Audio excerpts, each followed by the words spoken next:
Look at the healthy. The males are full of color. Females are full of eggs. This 40-gallon fish tank has over 25 Alpine newts in it. But the trick is not in the newts that you see here, but rather the newts that you're going to see in 1 second.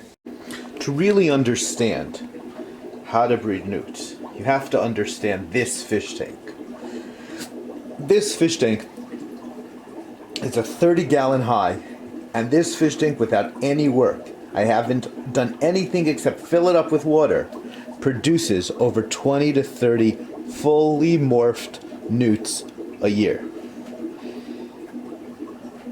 Now take a look at what we have here.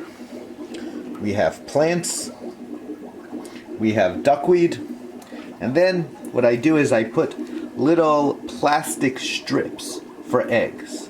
Sometimes I remove those strips and I raise the babies independent, but that doesn't count towards the production. When I say that this can produce between 20 and 30 babies a year, I mean no work and excluding any eggs which I have pulled out and raised myself.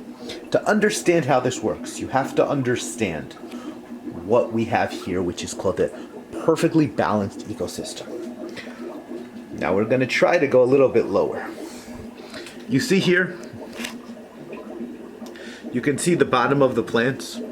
You can see that we have, if we can get them in focus.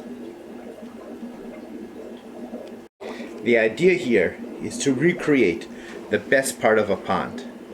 I've taken a pond which is about 1.5 feet deep, well endowed with many, many microorganisms, and I just allow everything to flourish.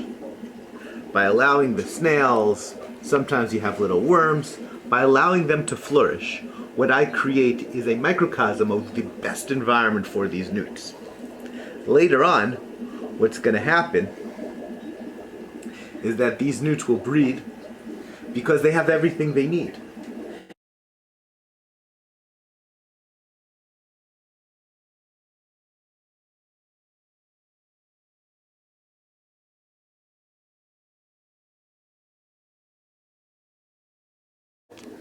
Look how beautiful this tank is. There's all these beautiful foliage. The newts are able to be clearly seen. The newts are definitely happy and healthy. No question about that. But what you have to understand is that very few of these newts are going to successfully raise babies in this tank.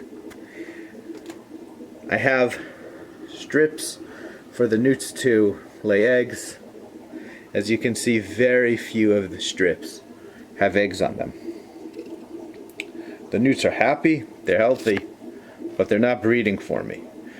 The reason is because this recreates where I can best observe the newts, but not where the newts feel the most comfortable. Most of these newts were raised here, but they were born in the other tank which I showed you. That's a lot of newts. It's a lot of healthy newts. And this is the result of my breeding process, which required almost no work.